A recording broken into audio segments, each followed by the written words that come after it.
A warm welcome to this Royal Air Force Museum panel discussion about the legacy of the Lancaster, marking 80 years since its first flight. I'm Maggie Appleton, the Chief Executive of the Royal Air Force Museum, and I want to say a very particular thank you to our wonderful panel.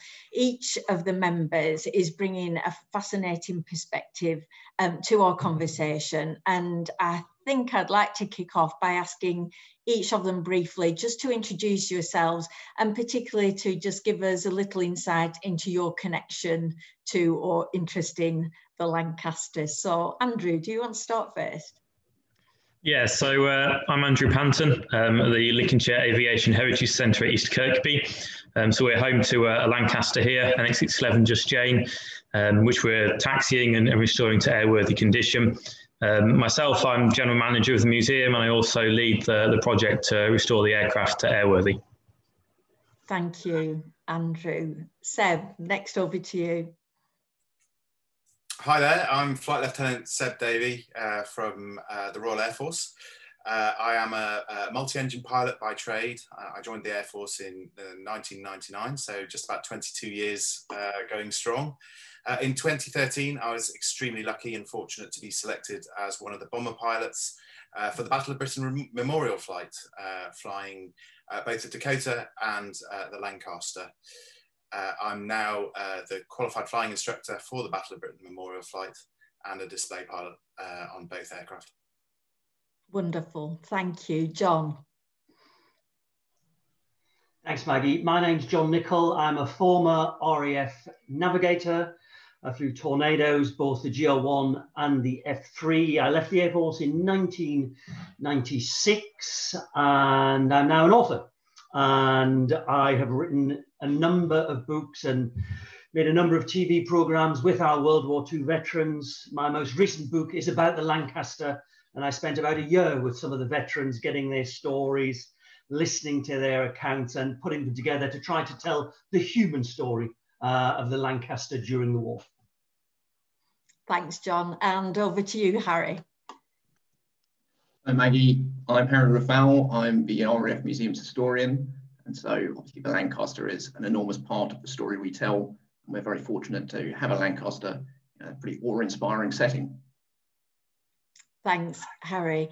And the museum's vision is to inspire everyone with the Royal Air Force's story through the stories of its people and our amazing collection. And S for Sugar really is one of the jewels in the national collection. My personal connection is that my dad was an armourer on Lancasters throughout the Second World War. He died when I was tiny, so I didn't get his stories direct. So really since then I've become a story collector, which has got to be the best job in the world, I think.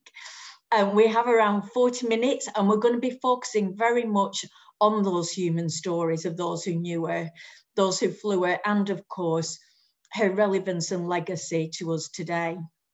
I'd just like to begin though, just perhaps by sketching a little bit of the context briefly and the impact the aircraft had on the Allies' success. And I wondered if, Harry, you could kick us off with just a little bit of the overview of the need that led to the Lancaster's development from the Manchester and that significance.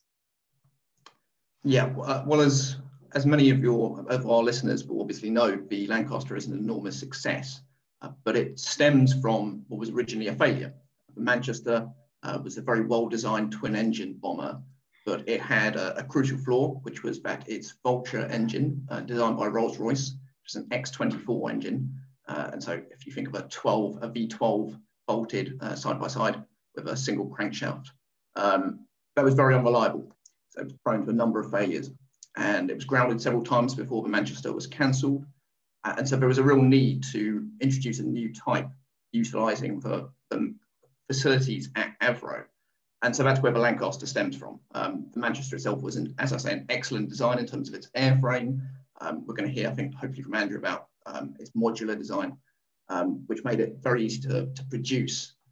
So really that's the great thing about the Lancaster. It was able to enter service very quickly. So the Manchester's withdrawn from service, I think in 1942, and its production is cancelled in 41. And very quickly, the Lancaster is able to take its place and enter service. Thank you, Harry. And John, I know in your discussions with some of the veterans, some of them had flown both. And can you just give us a little bit of that came across in the descriptions?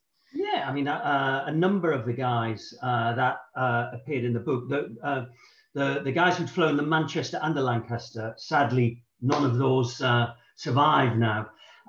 But, you know, I remember one of the stories that they said about when they were trying to find out what happened, why the Manchester was unreliable. They basically took it airborne, and Seb, you can just imagine what this would have been when you were given this task to do. They took it airborne and flew it till the engines cranked out.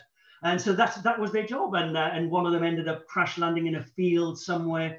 And it wasn't up to the task that it was really designed to do. And when those first Lancasters started arriving on the frontline squadrons, you know, the men who were going to go and fly them, they looked at this, I mean, a beast. They looked at a beast that was so different, sounded different. And when they got it airborne, you know, they talked about it jumping off the ground like a fighter. It had so much power. So, you know, they were really, really, really delighted, as much as delighted as you can be in wartime, to move from those, not just the Manchester, but all of the early bombers into that massive 4-engine bomber with more of its power and more obviously, and this was the most important part, more of its load carrying capability. You've got to remember that the Lancaster had one purpose. It was built for one reason, to carry a massive bomb load and drop it in the heart of Germany. And we must not forget that in our discussions. This wasn't a fairy story. This was a war machine. It was a machine designed to destroy and to kill. That was the reality. We faced an existential threat, and we had to face that threat by destroying as much of the enemy's ability and will to fight as we could. And that's what the Lancaster was designed to do. Thank you, John. And Andrew, of course, your engineering hands-on expertise, you're feeling that every day with your work. Do you want to give us a little bit of the sense of what it's like to work on the Lancaster? Yeah, so as Harry has said, the Manchester and Lancaster are a modular design, which helps us very much at the moment because we can take one part of the aircraft, restore it, and then bolt it back on. So the way it works is the Lancaster was designed and built in sections. So there's about 7 major sections to the aircraft.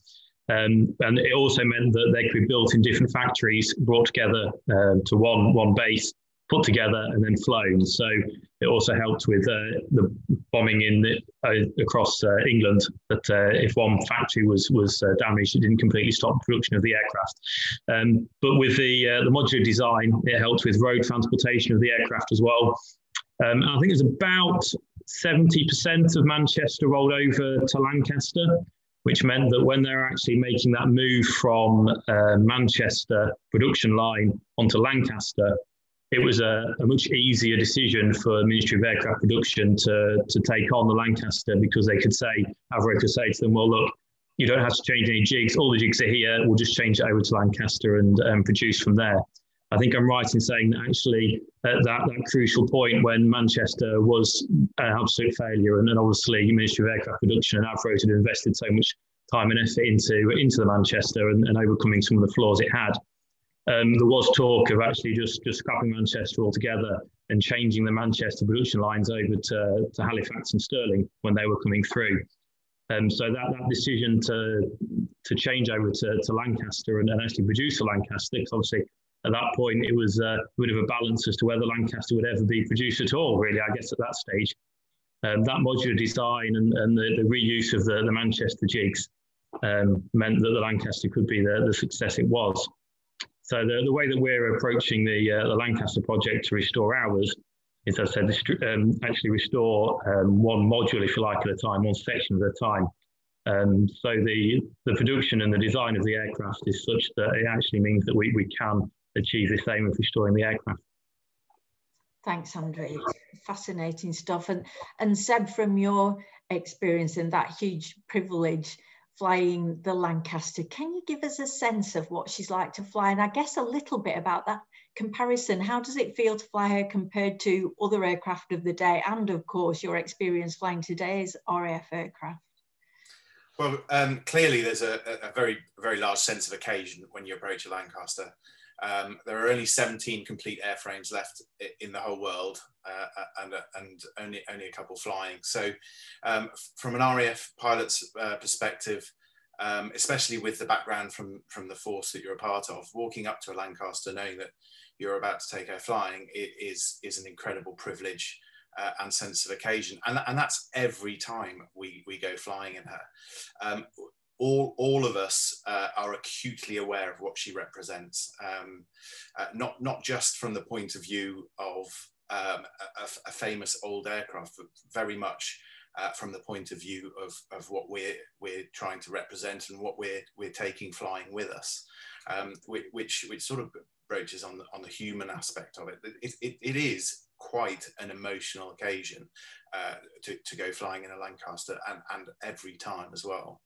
To talk about the simple mechanics of flying the aircraft compared to flying modern aircraft, the best analogy that I've come up with in my 8 years of doing this so far is that it's very much like, for those that can remember it, driving a car that didn't have power steering compared to driving a car that does. I often get asked if I ever get mixed up between my frontline aircraft, which is an A400M, one of the most modern aircraft in the RAF, and the Lancaster. There is no way I could ever get mixed up between the two. They are so different. In terms of modern build standards, in terms of clearly the electronics that help us fly the newer aircraft, there is none of that present in the Lancaster. Having said that, she was a technological masterpiece of the time. She's powerful, responsive, surprisingly docile in the air, certainly less so on the ground, as I'm sure that John has heard from his many chats to veterans. But in terms of flying, the simple mechanics are generally very similar. It's just a more physical aircraft. It's a smaller space to have people in. We refer to her as almost like a reverse TARDIS. She looks large from the outside, but when you get inside, as John said earlier, she was designed around her bomb bay. Everything else was appended, really, and the minimum amount required for her to be able to be operationally effective. And that is clearly obvious when you get inside the aircraft. It's surprising how small she is inside. But in terms of flying her, it is, as I say, a sense of occasion every time. The noise from the engine, just the smells as well. You know, she smells like an old aircraft. And for those people who love classic cars, it's something that they talk about often. It's almost an intangible feeling of being in something that's an absolute classic.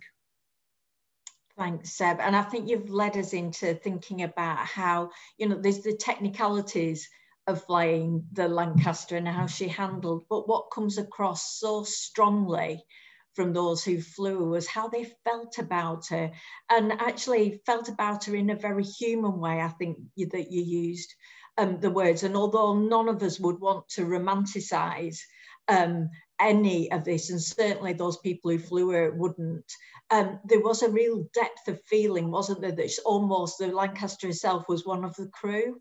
John, do you want to kick us off with a little bit of reflection on that from many of the people you've spoken with?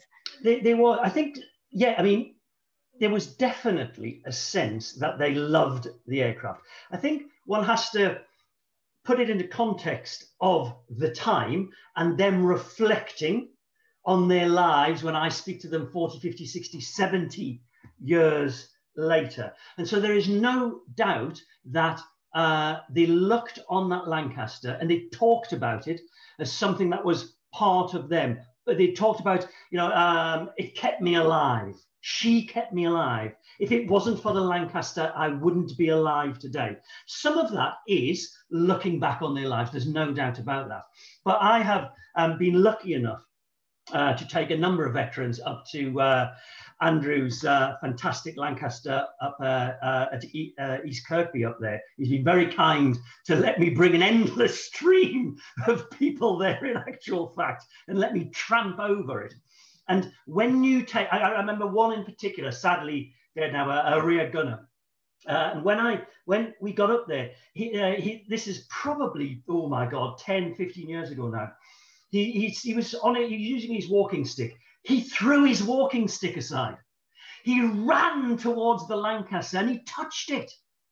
And it was just the most amazing thing to see. And then, Maggie, when I brought Ron Nichol to the RAF Museum, and this, I mean, Ron was in a wheelchair, sadly, again, another one of the veterans who's no longer with us.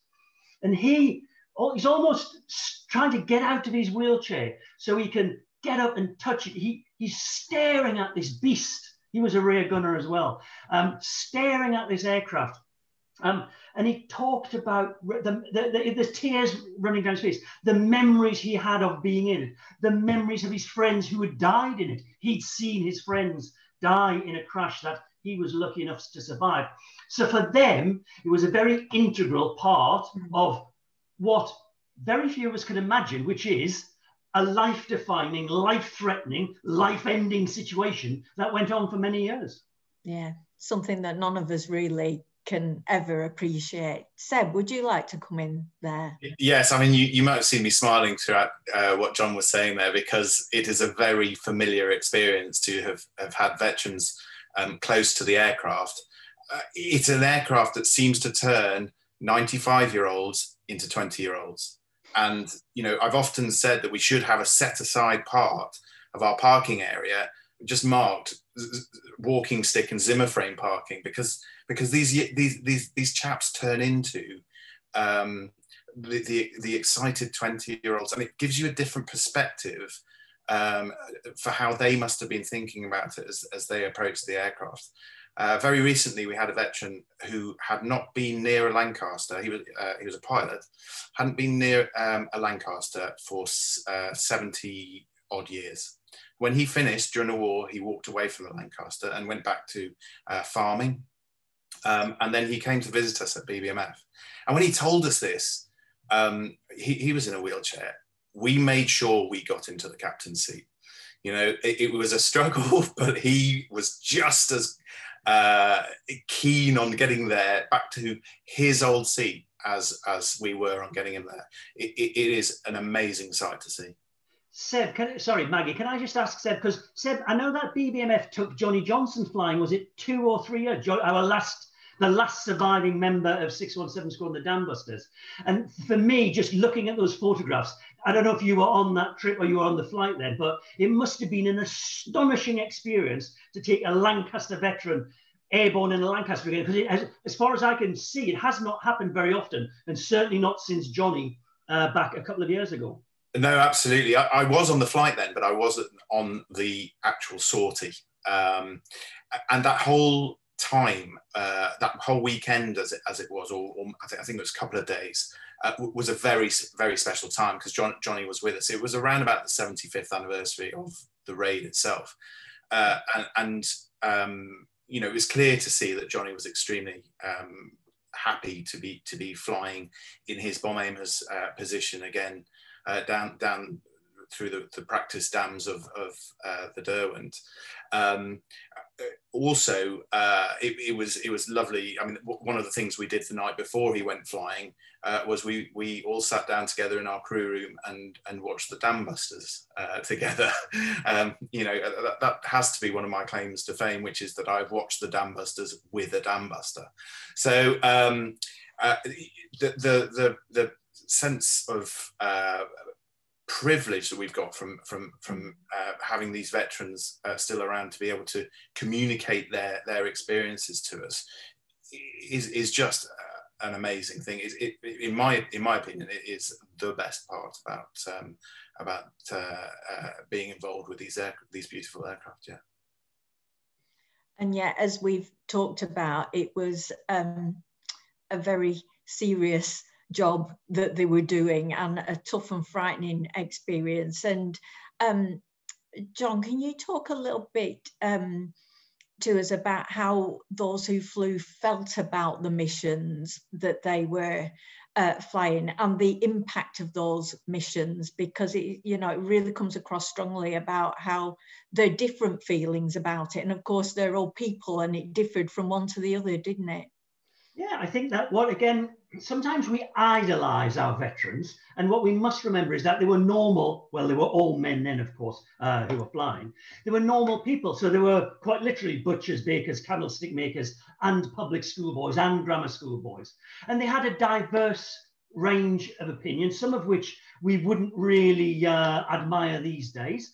Most of them thought of it as a job that had to be done. And I do think that sometimes when we look back in history, we forget that. We forget that they were fighting for the very existence of our nation. They were fighting to defeat Nazism, which was a threat to the world. And we do sometimes forget that when we examine individual actions or individual parts of especially the bombing campaign. Some of them thought that what they were doing was a good thing, in that certainly there was a sense of payback. There's no doubt about that. Some of them, I spoke to a number of them who had been in Coventry, who had been in Bristol, who'd been in London, and they talked in graphic detail about what it was like to be bombed, to see families killed, to see families destroyed, to see some of their own friends killed. And for them, there was a sense that it was a righteous war that needed to be fought. And there was some, absolutely without a shadow of a doubt, who were deeply, deeply disturbed by what they saw. You know, you can just imagine it. It's almost impossible for us to remember, to think about it. If, you know, when you see Seb's Lanc flying over and everybody looks up at it, and it's the most astonishing sight, the most astonishing sound. Can you imagine being in Hamburg or Berlin or Munich or Augsburg, and there's 200, 500, 700, 1,000 heavy bombers coming over? Multiply the noise of Seb's Lanc by 1,000, and then imagine the fear. Imagine the 1,000-pound bombs, you know, whatever, you know, 10, 15, 20, 30, depending on what the load was per aircraft. Imagine that then multiplied by 200, 500, 600, 700. And the terror, and again, I've spoken to some of the Germans who were underneath the bombs, and it was terrifying beyond anything that we can understand.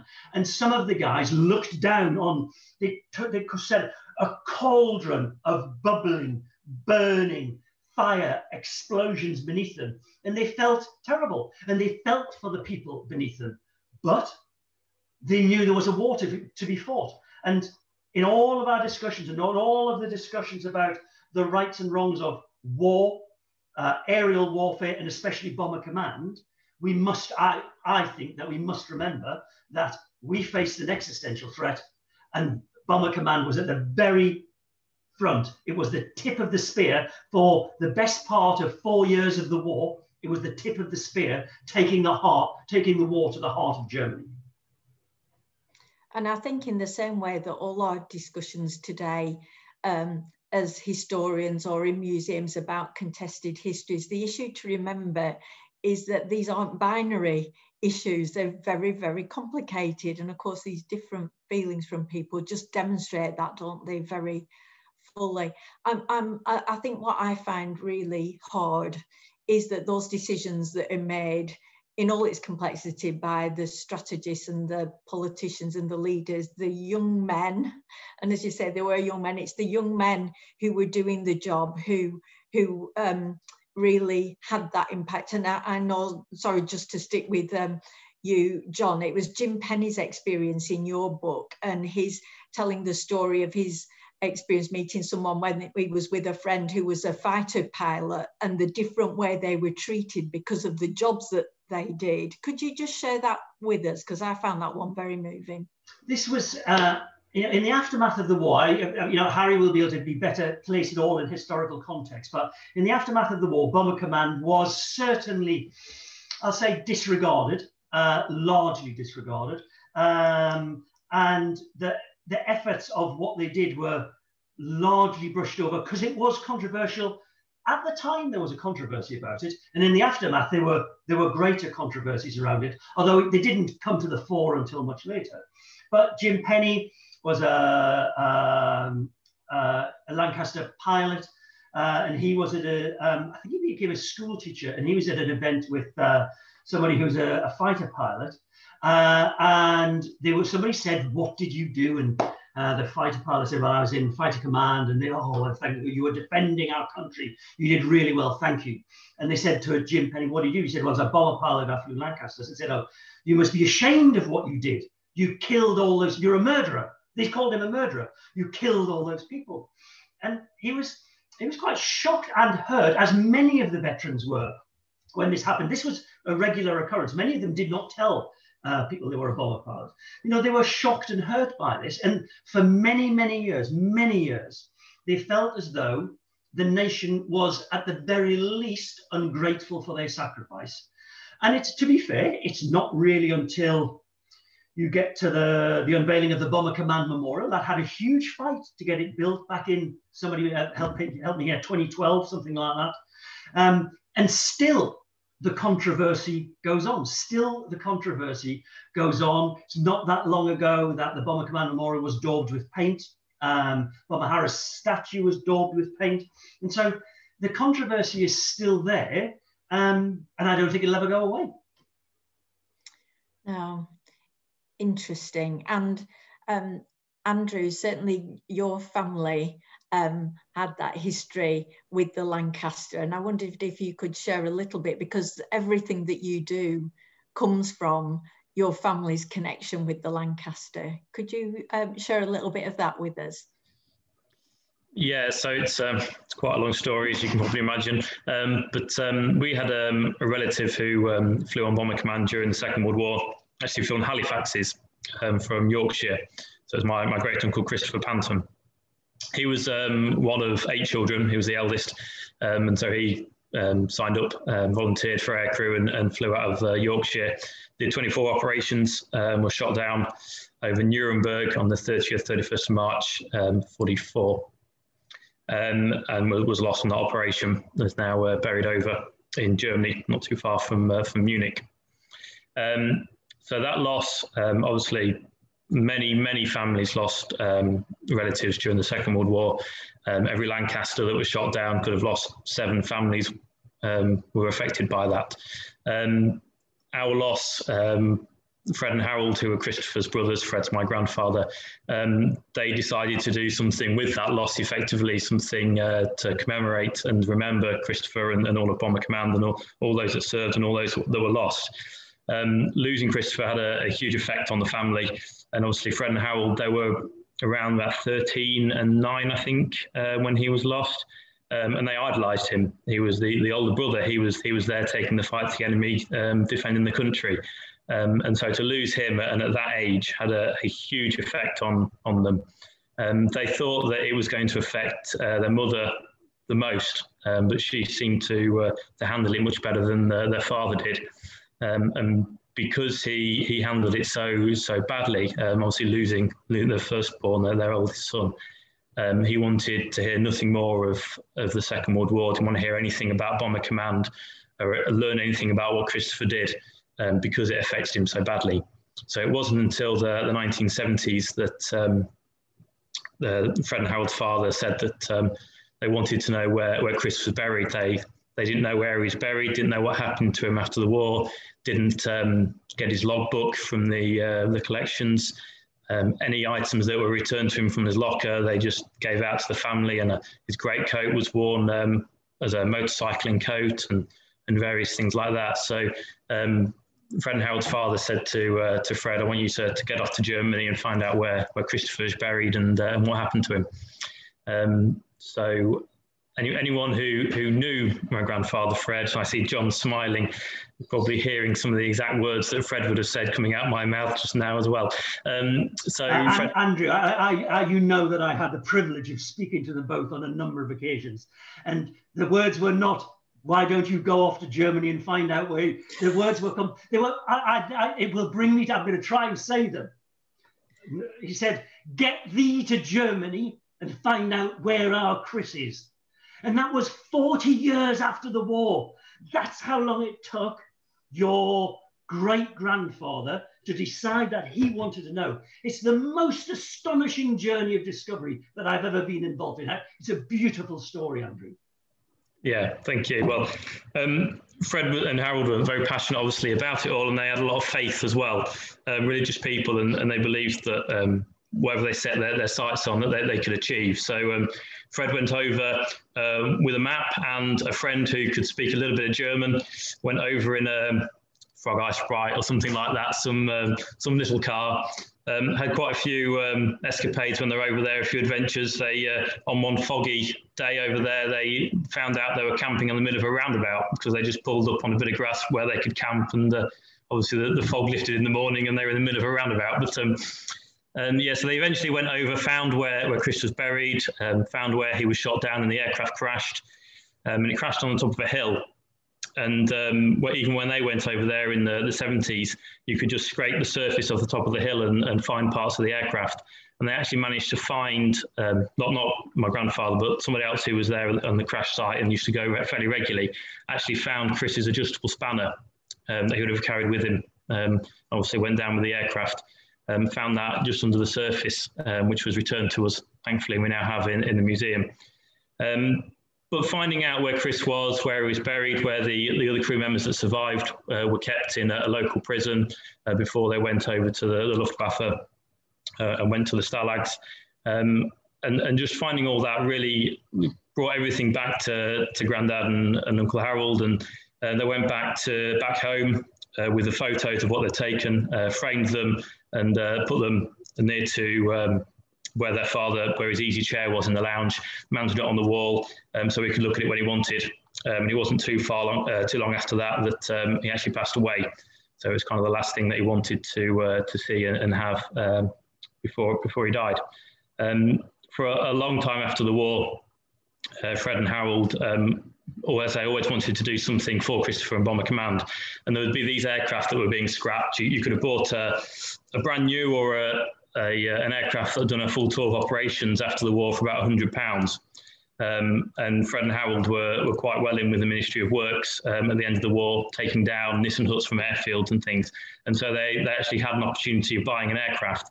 And they wanted to buy a Halifax for obvious reasons at the time, approached their father, my great-grandfather, and he said to them, "You're not having one of those mucky things here." And that was what he felt about it. They had a farm, they could have put it on and everything, but it wasn't to be. So it wasn't until after Fred came back from Germany, not too many weeks or days after that, there was an aircraft came up for sale, which turned out to be an X611 that's here at Squires Gate at Blackpool. And they thought that'd be just the thing for us to buy and make as a memorial to Christopher and Bomber Command.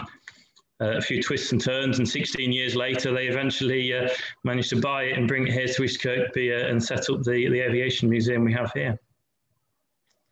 Thank you for sharing that, Andrew. It's a wonderful tribute and a great story. So thank you for sharing that.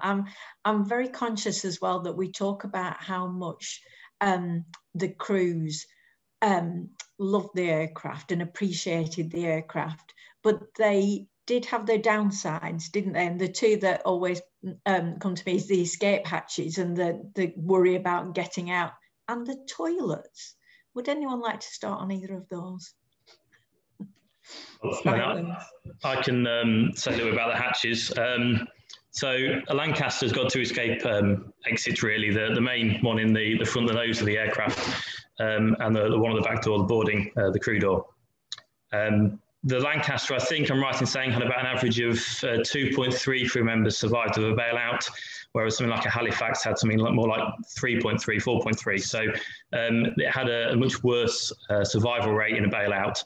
And whenever you go on an aircraft or you see on board the Lancaster, you see the main spar, and that's kind of the main contributor to how difficult it is to get on board and get around inside.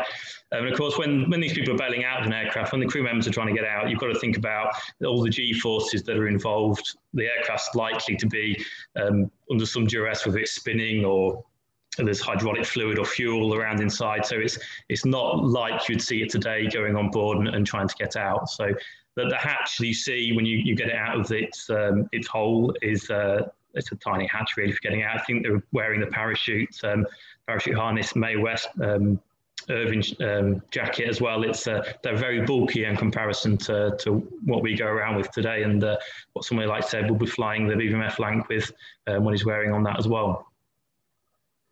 Thanks, Andrew. And you know, we've talked about a few of those human stories.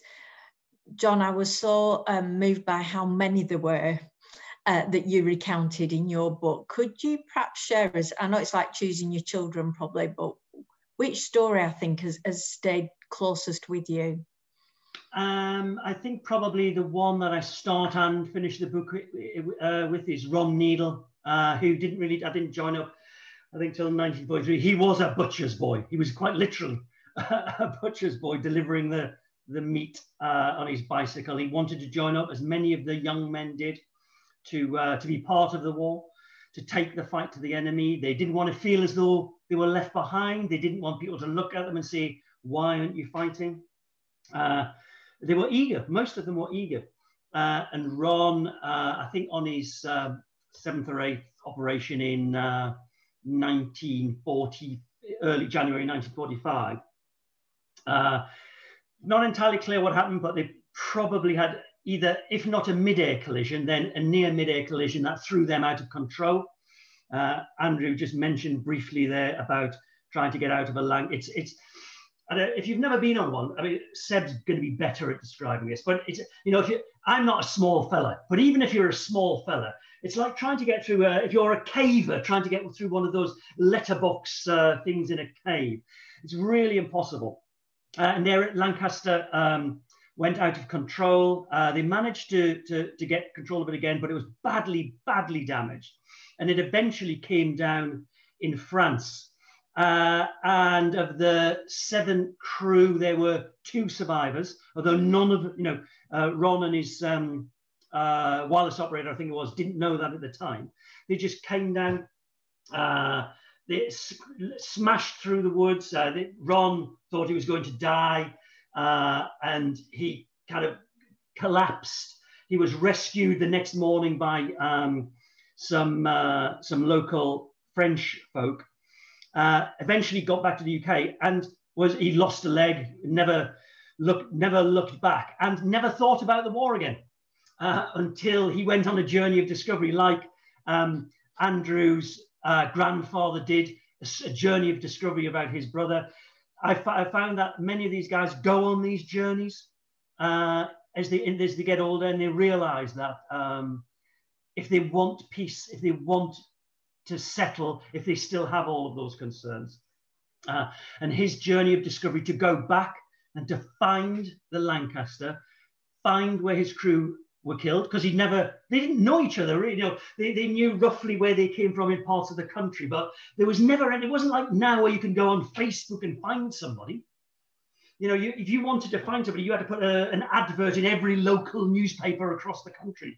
But in the end, he found the other surviving member. They went back, they found the crash site, they found the man who rescued them. But they were walking down a street in a tiny little French hamlet, and Ron recognized somebody. And for me, it is those journeys of discovery, rather than necessarily the astonishing things that they did in wartime, which were incredible. For me, it is the journeys of discovery afterwards, and their relation to history, really. Absolutely. And they come through, those stories come through at the museum the whole time, and it's a huge part of what we do, collecting and sharing those stories. And I guess we really focus on the Lancaster in terms of its wartime service, but I think we'd probably be remiss if we didn't just touch on briefly the Lancaster's huge contribution post-war. Harry, could you just give us a little overview of the Lanc's contribution there too? Yes, so of course, the Lancaster's war doesn't end on VE Day, far from it. It's almost immediately involved in Operation Exodus, which brings back hundreds of thousands of prisoners of war from Germany. And for those individuals who were brought back on the Lancaster, that must have been, you know, a massive relief to be ferried back in what we would describe as incredibly uncomfortable conditions. I think sort of 12 men crowded into a Lancaster, which Seb can roll his, imagine, great difficulty, but they would have been thrilled. It was also being prepared to be sent to the Far East, where it would have joined in war against Japan, had that continued for longer. And of course, with the war finishing, it goes into Coastal Command to replace American aircraft, which are removed due to the conditions of Lend-Lease.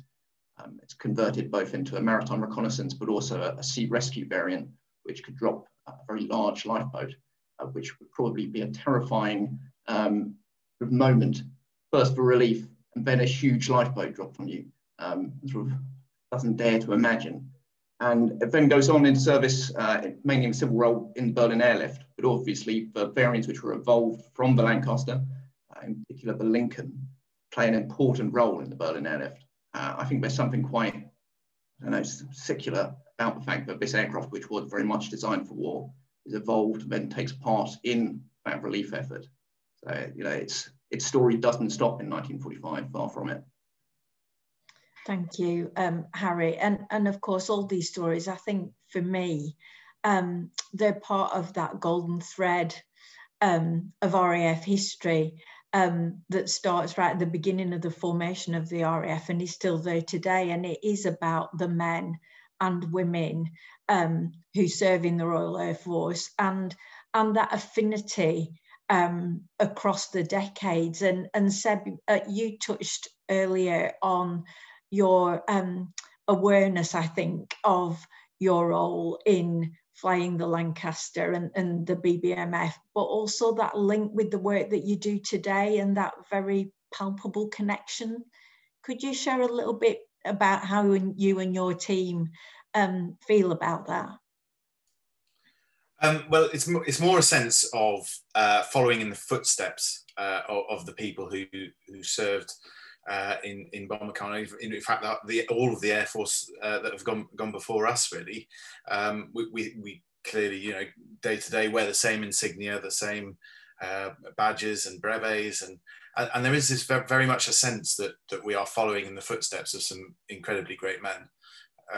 I think there's quite a strong feeling throughout the Air Force of pride, of being part of something with such a glorious, if short, history.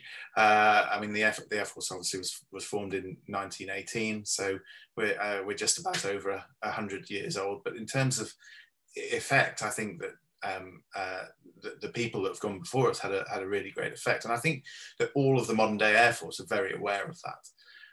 I think you know, BBMF and the Lancaster very much brings that into perspective with people, both in terms of commemoration and inspiration for future generations as well.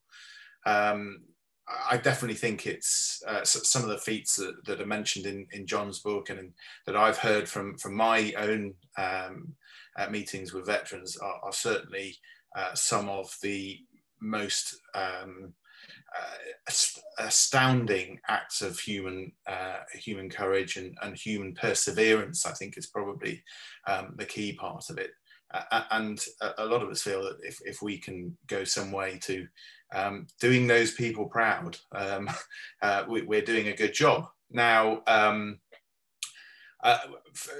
one thing I'd really like to mention about the veterans is it is often bandied around in the media about and colloquially that if this were to happen again, the youth of today wouldn't be able to put in such a good a performance as those guys did in the 1940s.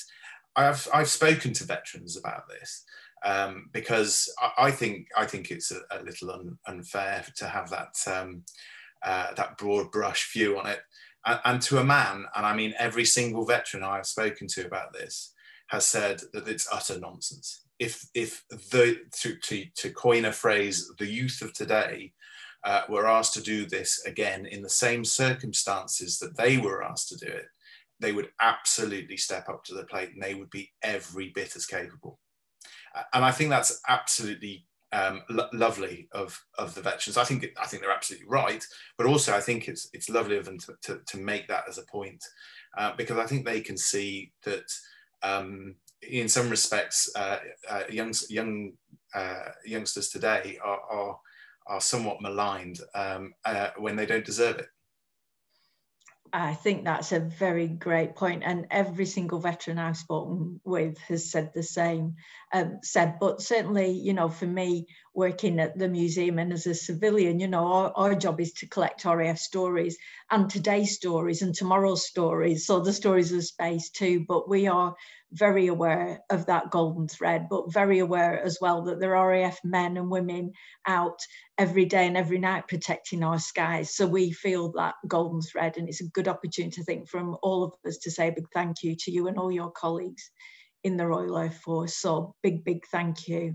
And all of us here, I think, have a shared role and responsibility that we all feel very keenly in terms of sharing those stories with the public now. And perhaps, you know, to those public, and certainly for us as a museum, 70% of our visitors don't have that connection now. So it's about how we can inspire people with these stories. And I think all of us in our different roles feel that really keenly. So a big thank you to you all for that conversation. It's been extraordinary being part of it. We at the RAF Museum are really looking forward to reopening on the 17th of May and continuing to share in person and welcome visitors in. And I'm sure, I know Andrew is going to feel very, very much the same. And I'd just like to say thank you to everybody who's tuning into the call for your support, for Andrew's museum, for us at the Royal Air Force Museum, and for all museums. It's really kept our morale up, having that connection with our visitors even when we've been closed. So do visit the museum's website and find out more, booking and to come and visit us when we reopen, and come and stand under S Sugar, and you will feel what we've been talking about, because it is tangible. You can also visit our Lancaster and almost next door, our Halifax almost next door to us. So please do come and visit her, and do go and visit East Kirkby too. And you know, continue to share these stories. And the museum, we've been running our Lancaster Challenge to encourage people to get out and about in the fresh air to help them mentally and physically through the pandemic. And some of the stories people have shared just through doing that challenge and event have been incredible, some of those Lancaster stories. So finally, I think spring is here, and we're looking forward to getting out and about. But to you, panel this evening, you've been absolutely extraordinary. So thank you for your time, and thank you for sharing those amazing RAF stories.